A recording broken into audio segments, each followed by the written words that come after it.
and flow. Hello. Hello. Hello. Hello. This is episode 61 of Chips and Talk. Grab a snack. Let's chat. Thanks so much for joining me today. This is hilarious. Do you know why it's hilarious? Because I totally forgot to record this episode this past weekend. So you are going to get this probably, today is Tuesday, February 28th, 6 p.m. You're probably going to get this tomorrow, which would be Wednesday, because I can do days correctly, and I think I'm in focus. I believe I am. Correctamundo, Jason. I am in focus. Yeah, I'm sorry. I am very sorry. It just is what it is. It's for the first time ever I forgot. I think part of it is because for a while, I would release my videos, like my new video for the week, you know, like on Sunday or whatever. And I would do the Chips and Talk on a Monday. Oh, God. I just swallowed a booger. And I would do Chips and Talk on like Mondays or Tuesdays or whatnot. But this time I finished my video early, so I uploaded that on Saturday or Friday or Sunday. I don't know, way too early than I needed to. And for some reason, I felt like I was done. Because the Chips and Talk videos, I would do those before I completed my video for that week.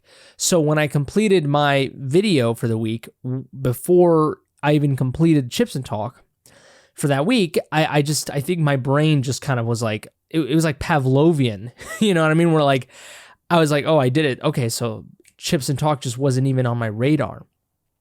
But I'm sorry about that. Here we are. We're addressing the issue, not in the quickest way possible, but we are addressing the issue.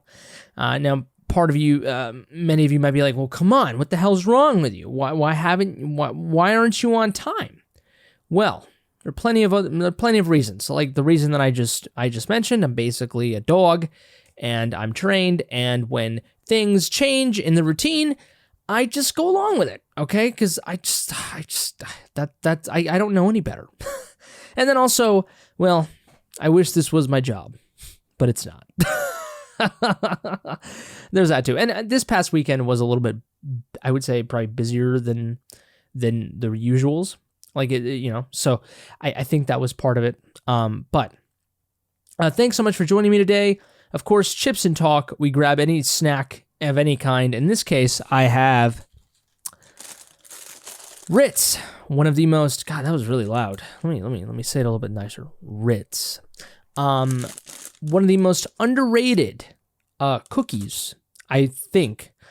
Underrated. Yeah, I don't think like I've seen these in people's like, you know, pantries and stuff like that. Like I've seen these, but I do feel that the Ritz have fallen, you know, out of favor with people. Like, I just don't really see people talking about them. They're not like saltine crackers. Saltine crackers you don't have to talk about because everyone assumes, you know, that you use it for tuna, for shrimp, cocktails, whatever. You know, like that is a very, you know, what's the term? What is the term? Not ambidextrous. For some reason, I want to say ambidextrous, but that's not the term. What is that? God damn it. It starts with an A, but everyone uses it. Everyone is aware of the saltine cracker. Okay. The Ritz cracker though is marketed, and it's, I believe, by the most popular brand of saltine crackers also make the Ritz. They produce the Ritz. These are marketed like saltine crackers in many ways, but I don't think they are. Like, I mean, you can use them for tuna. You can use them for the things that you would a saltine cracker, but I don't think you would do that to yourself because these deserve to be eaten by themselves with some cheese. Yeah, like that's either one of those, okay? Anything else is kind of just, why would you do that to yourself? Just get a saltine cracker, you heathen. But these are just so great alone. And, you know, much like saltine crackers, this is a little something I used to do when I was a kid. I would get Coke. I'd have a can of Coke or a bottle of Coke or whatever, and I would very much take a little sip of that, I'd get a little bite of my cookie, my Ritz, my saltine cracker, Yeah, some pretty, and now that I think about it, really bad stuff, but, you know, I do it occasionally sometimes. Sometimes when I'm, you know, when there's a Coke lying around and there's some crackers lying around, you know, I'll get a couple. But that's it. When I was a kid, I used to do a little bit more than the couple, and then it got kind of bad. But, you know, if you do one or two, it's totally fine. But that was a lot of information. But Ritz are amazing, and I'm gonna have one on camera right for all of you to see and hear.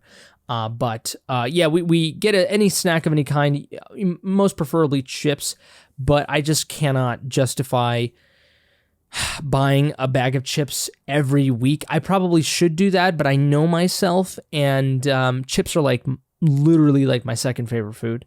So if I get a bag of chips every single week, that bag would disappear, you know, in like 1 or 2 days. And maybe that's bad. Maybe some of you are like, well, dude, come on, I would finish that in like one sitting. But no, I can't do that. I don't do that. But it would be done in about 1 or 2 days. And I don't know. The idea of eating a bag of chips once a week is a lot. Maybe that's a good thing. But yeah, 61 here. Jesus Lord, 61. I'm going to tell you a little bit about what I've been up to. But before that, I did thank you. I said, hold on, let me think about it. Yes, I've done all those things. Okay, yes. Maybe you're on YouTube, Super Jesus Jackson. Give this video a like, subscribe to the channel if you enjoy this content. And if you enjoy seeing my face, or maybe you're on Spotify or Apple Music, I love you too there. Go ahead and leave a review on the podcast page. On the podcasting platform of your choice. That helps a ton. Leave a review, 5-star, 1-star, whatever you feel. But what I have been up to. Well, I finally beat God of War Ragnarok, and I'm so excited. I'm going to do a video on God of War Ragnarok. It's going to be the first time I sort of analyze a video game, but this is a very short form, you know, type of video. It's a more analytical video, I suppose, but it's sort of like my Art Wave videos where they're short, but they're packed full of, I would say, I hope so, depth, meaning, metaphor, all of that. If you're very familiar with the source material, you know, you're going to get a lot out of it. But, you know, at the end of the day, every creator does videos for themselves. You know, that's just the truth. Obviously to share with as many people as I possibly can, and hopefully you find some meaning. But, you know, this video, it's going to be, you know, like a, 5-6 minute video of me talking about God of War Ragnarok, talking about why I think it's one of the greatest video games I've ever played, if not the greatest video game, like ever, that I've ever, I mean, I don't know about ever, I mean, that's a whole other argument. But I mean, for those of you who listen to me on my podcast, it's not a surprise to you. You know, I've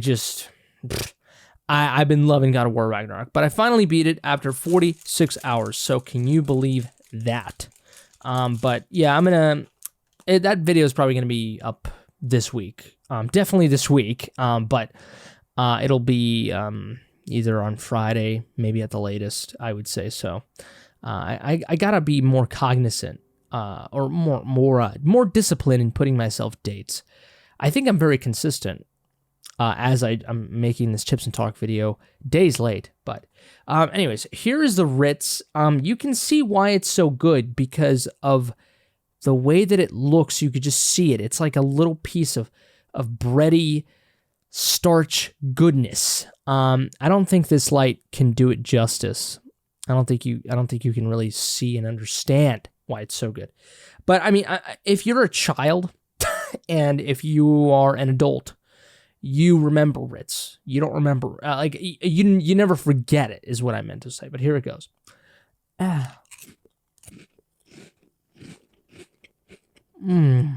my God. That's so dangerous. That's so dangerous, man. I'm telling you. It's that thing where you only say, I'm only going for one, and then you eat it, and you're like, oh, God, I'm going to do one more. Oh, my God. This is just, why? Why is this so good? I know it is synthetic. I know it's just scientifically engineered for me to enjoy it. Just like McDonald's. But my God, does it still taste, it still tastes like a little bit of homemade, a little bit of a umami in there. And by umami, I don't mean the actual Asian dish. I believe it's Asian. I say umami like, ooh, mommy, like that. That was really gross. Oh, God. I'm sorry for all my audio listeners. Well, for your video listeners as well. Video watchers. Jesus Christ, what is wrong with me? There's nothing more satisfying than eating like a chip and then talking. I'm just kidding. Well, that's part of it. Eating like a chip and then following it with a drink of water. Nothing more satisfying than that. All right, now here's the problem. When you open one of these, you got to use all of them, or else it's kind of weird when you try to close them again. Some people do that thing, you know, the twisty thing. They do that. I don't feel like doing this. It just feels like too much work. But maybe that works. I don't know. Yeah, I guess that works. Probably very frustrating for you to be continuously hearing this this crackling. But anyways, oh God, ooh, oh, okay. Yeah, God of War Ragnarok. Just absolutely amazing. I'm not really going to talk about it too much, but after 46 hours, one of the greatest games I've ever played in my life, at the very least. And hopefully the video that I make can do it justice. Again, it's similar to my Artwave videos, just very introspective, very personal, very metaphorical, and still very analytical, I think. But anyways, there's that. I have moved on to my second game. I did get a PlayStation VR 2. That is the newly released virtual reality platform console or peripheral for the PlayStation 5 from Sony PlayStation. I tried it and it made me feel sick.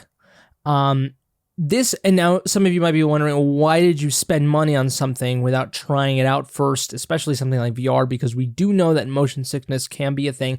I did hear about it, but it's that thing where you're just like, I'm not going to be that guy, you know, like it's that thing where like some people experience like this and some people experience that. And you're just like, you look at those warnings and you're like, well, that must be for, you know, people that happens to, not me though, that because I'm a normal person and mostly those things don't, you know, certain things don't affect you, right? It's like, yeah, there's some people that, I don't know, pass out when they ride a roller coaster, but you might not be one of those people. In fact, you're very likely that you're not one of those people. Or airplane crash, boom. Not very likely to die in an airplane crash. You're most likely to die actually on the drive to work than on an airplane, or in an airplane, to be exact.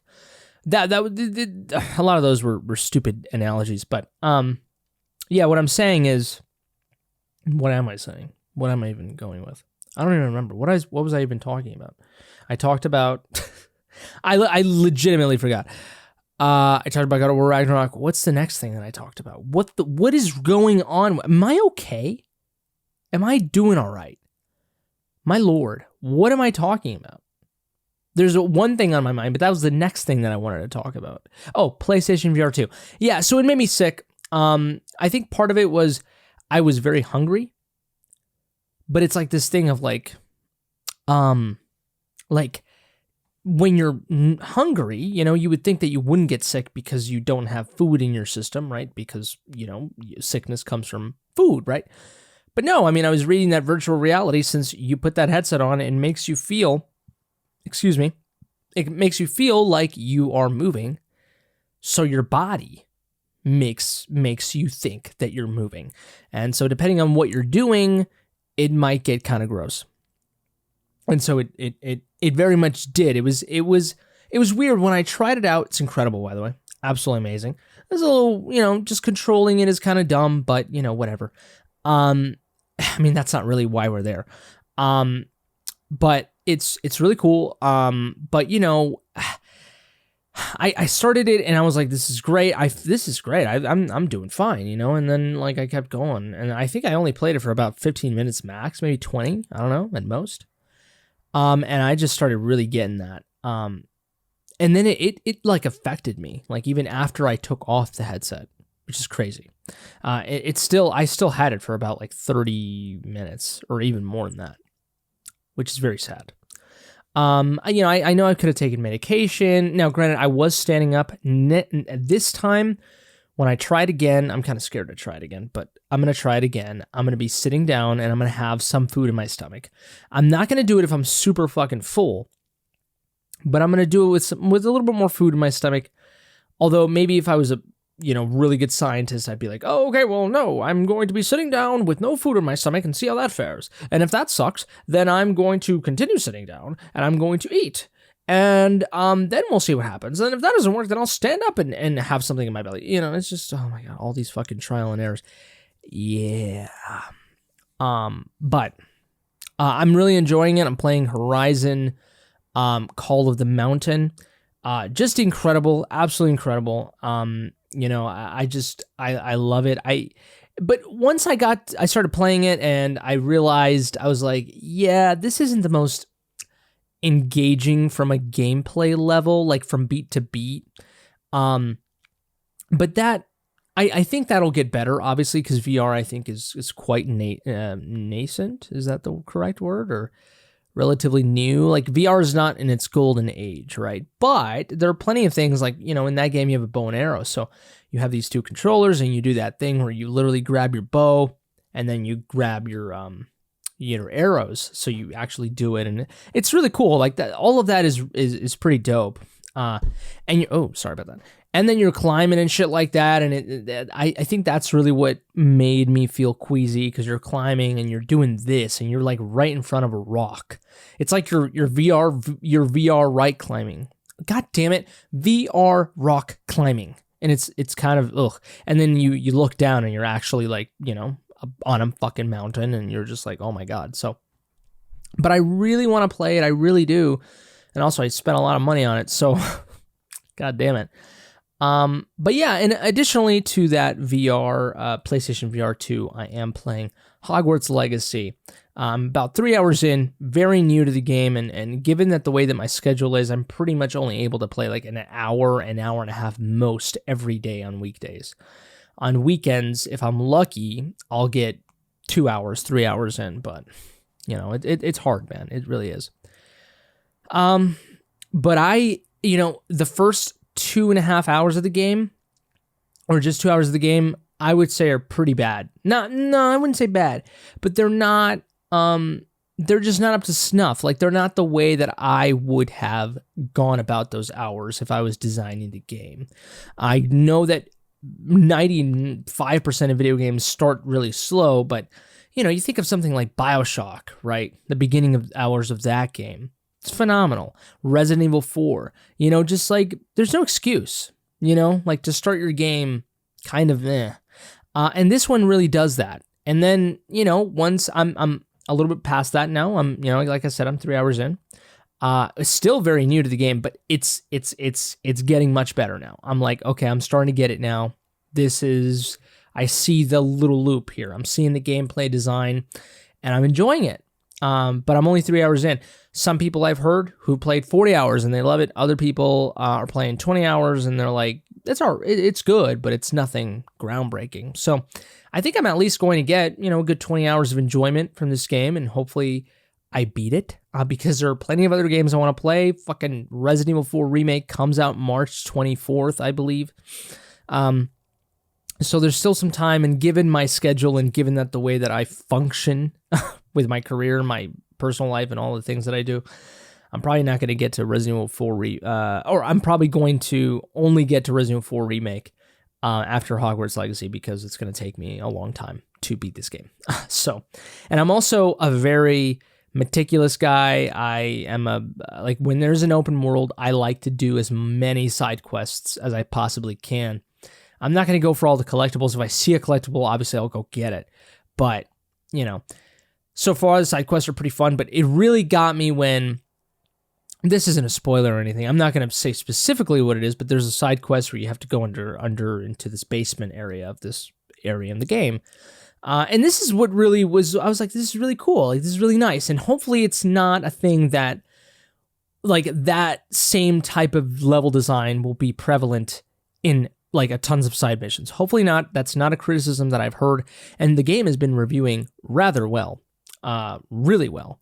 And it has sold a crap ton of copies in just 2 weeks or something like that it's come out. So it's insane. But yeah, you go underground, you go into this attic area, and you have to use Lumos because it's dark, right?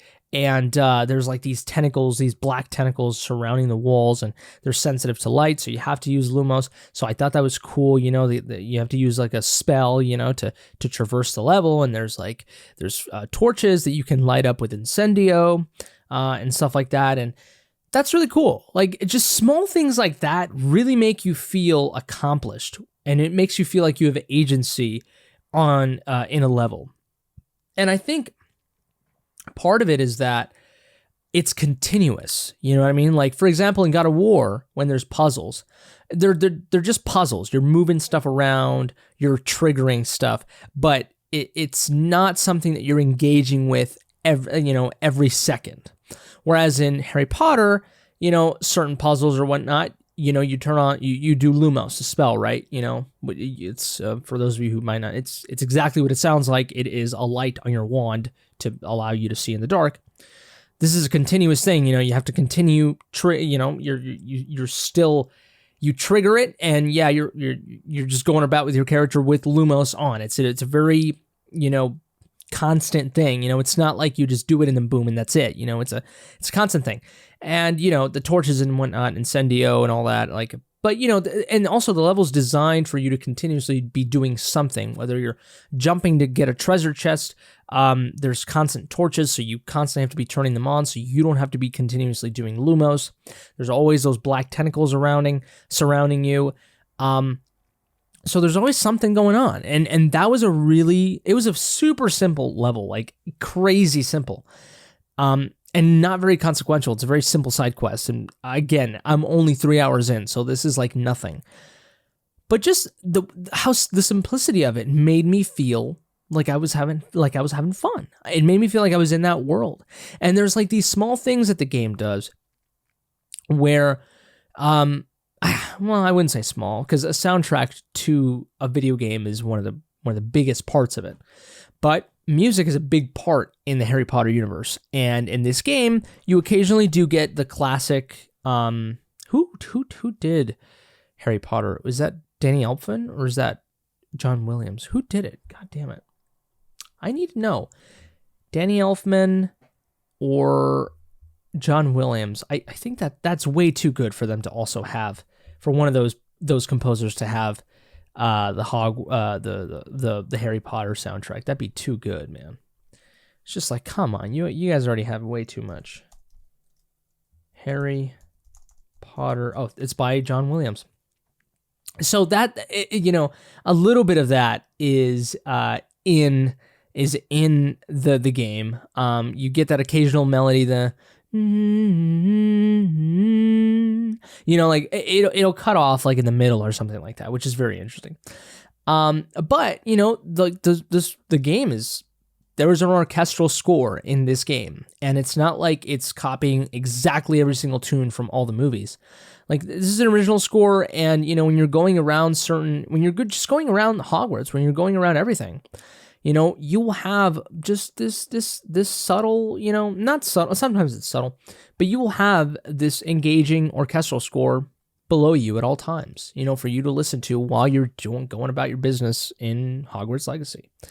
And that's awesome. And it's those small things, but yet very big, because orchestral scores, like I said, are a huge part of just anything. But it's something you don't think about, you know. Music in a film, in a video game, is not supposed to be something that you're thinking of, you know, like actively while you're doing something. It's supposed to be something in the background that supplements what you're doing. I obviously don't really work like that. I pay attention to, things that should not be paid attention to that much. But I'm sure many of you do that as well. But with Harry Potter, I keep wanting to call it Harry Potter Legacy. It's Hogwarts Legacy. But you're going about, and you're just hearing this really nice orchestral soundtrack just right below, and it's beautiful.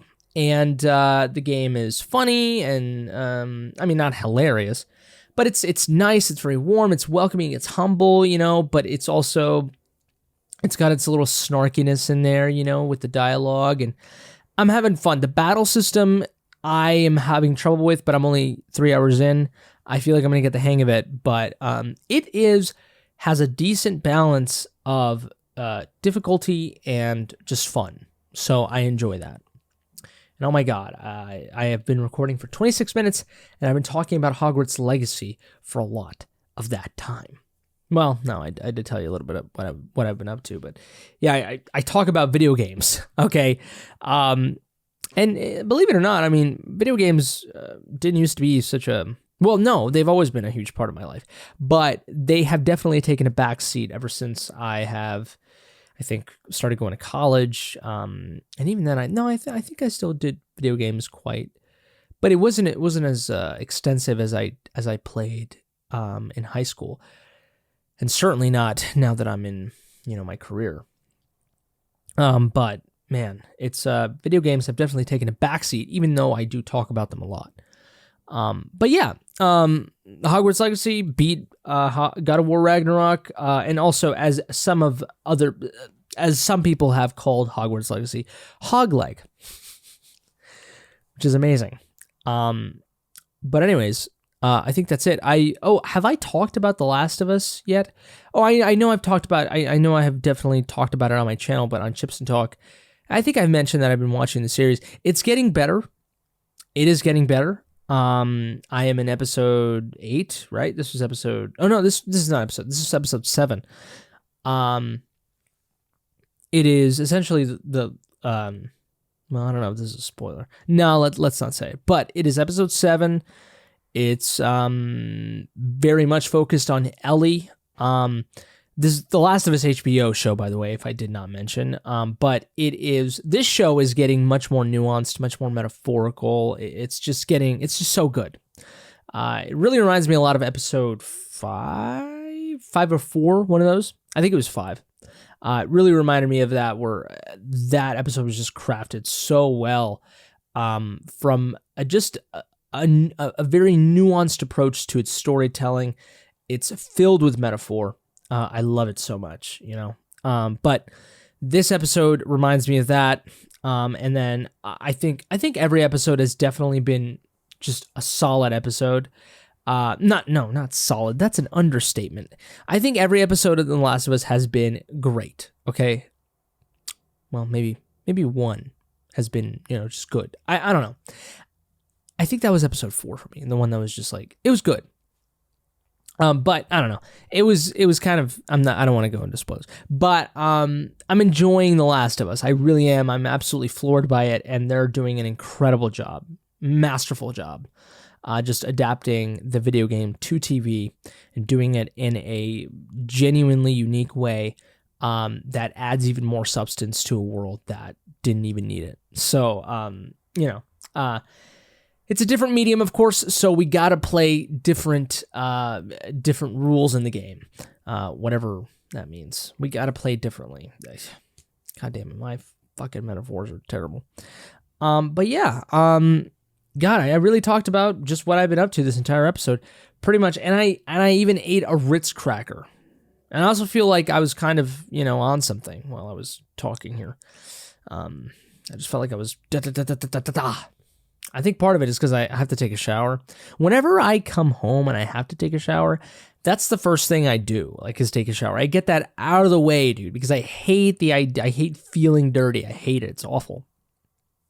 So I've definitely evolved since my 15 to 16 years of, God, I was going to say I've evolved from my 16 to 15 years of age, and it's just like, I am not 15 or 16 years old.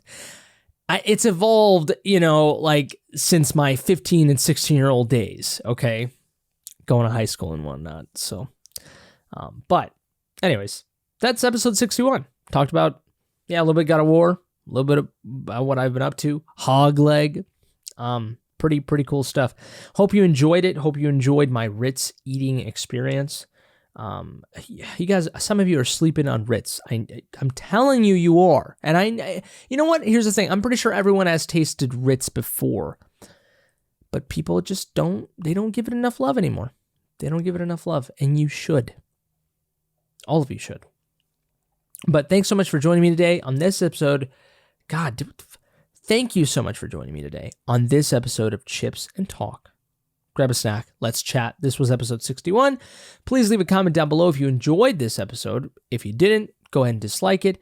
Subscribe to the channel, Super Jesus Jackson. Thanks so much for watching the video version of Chips and Talk. It is the most popular form of listening to this podcast, or you're on Apple or Spotify. Thank you to you as well. I hope you're having a great day. Hope you have a great birthday if it's your birthday. Hope you have a good night, a good gym workout, whatever it may be. The best of luck to you, even though luck doesn't exist. It does not. But maybe we'll get into that in the next episode. Does luck exist? I should write that down. I wrote it down. Thanks so much again. Please take care, stay safe, and until next time, I love you.